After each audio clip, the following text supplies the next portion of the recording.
Hello guys, in today's video I'm going to show you how to reduce initial server response time on WordPress, and there are a few steps which you need to do in order to avoid low response time.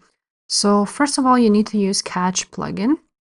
It goes directly, the response goes directly to the user instead of crossing all the PHP codes and database operations and other things. So I use myself a W3 total catch. Let me show you.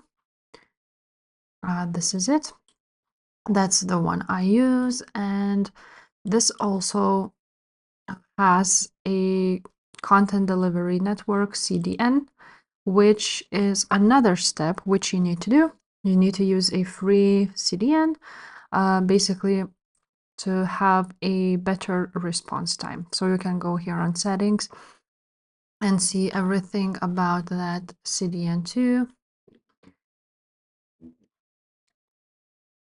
And basically, this is it. It can significantly enhance the performance of your website. So you need CDN and also Total Catch or some other catching plugin, which has that CDN option too. Now you also need to optimize your website.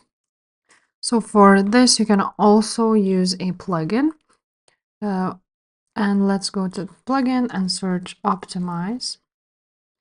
And you're going to see a few different options, but basically this one, WP Optimize, it also catches, compresses images, minifies, and cleans the database to boost the page speed and performance, as you can see.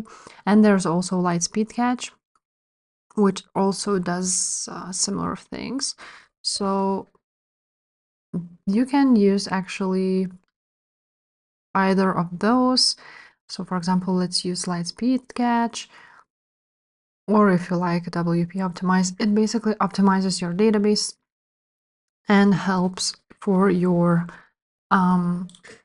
website to have a better response time.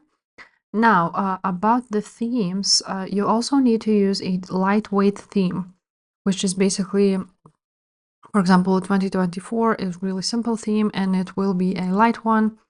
There's also some, for example, this asteroid theme is also quite okay on those terms.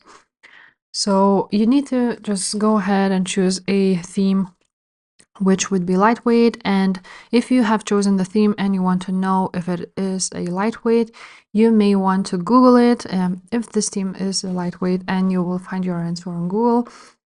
And also to the last thing which reduces server response time is plugin number.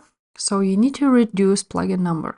For example, some of the plugins may not be necessary, so you just go ahead and delete it, and it significantly makes the response time better. The same goes with this one. We can delete as much as we need. For example, we have a few catches here which we don't need. Or for example, I don't need Easy Appointments plugin anymore, and I'm just gonna deactivate it and delete it. And some image optimizer. We also don't need image optimizer because WP Optimize and Light Speed Catch plugins does this for us, and we don't need them anymore. The same goes with Fluent Forms, because the contact form you may find on Elementor, for example, and we don't need them here.